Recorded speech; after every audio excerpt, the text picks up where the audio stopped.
अस्सलाम वालेकुम नाजरीन। आज की इस वीडियो में हम एक नहायत अहम और हसास मामले का तफसीली तज्जिया पेश करेंगे। ईरान और इसराइल के दरमियान जारी कशीदगी अब मुकम्मल जंग की शक्ल इख्तियार कर चुकी है और इसके असरात मशरिक़ वुस्ता से निकलकर जनूबी एशिया तक पहुंचने लगे हैं। बहुत से माहिरीन अब ये सवाल उठा रहे हैं कि क्या ये जंग पाकिस्तान जैसे इस्लामी ममालिक के लिए भी ख़तरा बन सकती है। क्या इसराइल मुस्तकबिल में पाकिस्तान जैसे जौहरी ताकत वाले मुल्क को भी किसी किस्म की जारहियत का निशाना बना सकता है, और क्या भारत इस पूरे मंजरनामे में कोई किरदार अदा करेगा। 12 और 13 मई 2025 को इसराइल ने ईरान की मुतअद्दिद हसास तनसीबात पर हमले किए, जिनमें नतंस और फिरदो के करीब वाक़े जौहरी तनसीबात शामिल थीं। इसराइली ड्रोन और मिसाइल सिस्टम ने न सिर्फ ईरान के दिफाई निज़ाम को चैलेंज किया, बल्कि तेहरान के करीब वाक़े अहम अस्करी मराकिज़ को भी निशाना बनाया।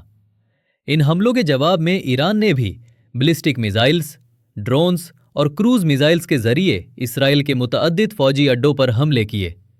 इन हमलों से इसराइली डिफेंस फोर्सेस को काफ़ी नुकसान पहुंचा और खित्ते में एक वसी जंग के इम्कानात मज़ीद बढ़ गए। इन हमलों ने बैनुल अक़वामी सतह पर हलचल मचा दी है। अक़वाम मुत्तहिदा में हंगामी इजलास बुलाया गया, जबकि अमरीका और यूरोप ने इसराइल के हक़ में बयानात दिए। लेकिन मशरिक़ वुस्ता के कई ममालिक ने इस जंग के ख़िलाफ़ शदीद तहफ़्फ़ुज़ात ज़ाहिर किए। चीन और रूस ने फ़रीक़ैन से सब्र व तहम्मुल का मुज़ाहिरा करने की अपील की, जबकि तुर्की और कतर ने ईरान के दिफ़ा का इशारा दिया। इस सूरत हाल में पाकिस्तान की पोजीशन एक बार फिर आलमी तवज्जो का मरकज़ बन गई है। इसराइल और भारत के दरमियान देरीना स्ट्रेटेजिक ताल्लुकात किसी से ढके छुपे नहीं। दिफाई मुआहिदे, इंटेलिजेंस शेयरिंग और मुश्तरका मशकें इन दोनों ममालिक को एक दूसरे के मज़ीद करीब ला चुकी हैं। भारत कई सालों से इसराइल से स्पाई ड्रोन्स, मिसाइल टेक्नोलॉजी और साइबर सिक्योरिटी सिस्टम्स खरीद रहा है। इस सूरत में अगर ईरान के खिलाफ किसी वसी जंग में भारत किसी तरह शरीक होता है तो पाकिस्तान लाजमी तौर पर मुतासिर हो सकता है।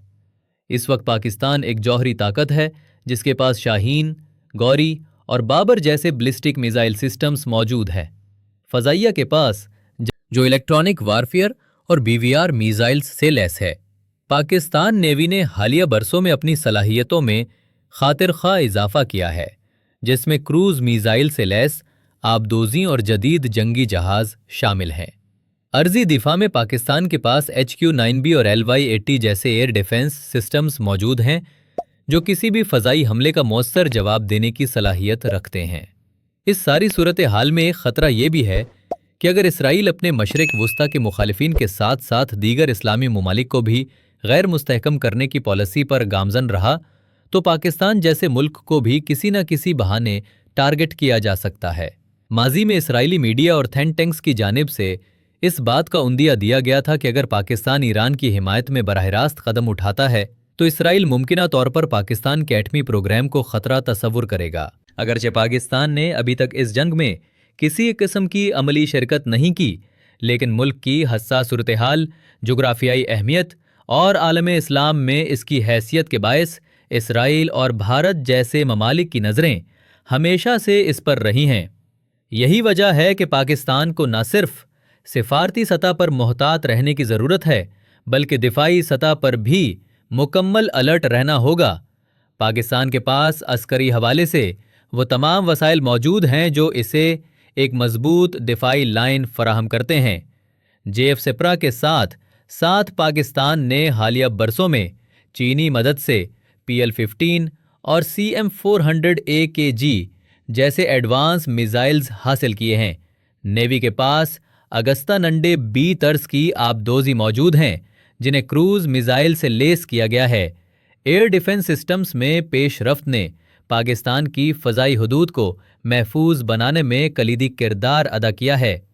जहाँ तक भारत का ताल्लुक़ है, अगर इसराइल और भारत के दरमियान दिफाई इत्तेहाद मजबूत होता है तो ये पाकिस्तान के लिए ख़तरे की घंटी हो सकता है, ख़ास तौर पर जब भारत पहले ही मकबूजा कश्मीर में इंसानी हुकूक की खिलाफ वर्जियों में मुलव्विस रहा है और पाकिस्तान के खिलाफ जारहाना अज़ायम रखता है। ऐसे में किसी भी आलमी या इलाकाई कशीदगी में भारत इसराइल के शाना बशाना खड़ा हो सकता है। پاکستان کو اس وقت اندرونی سیاسی استحکام، معاشی بہتری اور اسٹریٹجک اتحادوں پر توجہ دینے کی ضرورت ہے۔ چین، ترکی، ایران اور دیگر علاقائی ممالک کے ساتھ دفاعی اور سفارتی تعلقات کو مزید مضبوط کرنا پاکستان کے مفاد میں ہوگا۔ ساتھ ہی ساتھ دفاعی اداروں کو اپنے خفیہ اداروں کے ذریعے دشمن ممالک کی حرکات پر کڑی نظر رکھنی ہوگی۔ آخر میں بات یہی بنتی ہے کہ اسرائیل اور ایران کے درمیان جاری کشیدگی ایک بڑے خطرے کی شکل اختیار کر چکی ہے اور اس کا دائرہ کار کسی بھی وقت پھیل سکتا ہے۔ پاکستان جیسے ملک کو اپنی سرحدوں، اپنے عوام اور اپنے نظریے کے دفاع کے لیے ہمہ وقت تیار رہنا ہوگا۔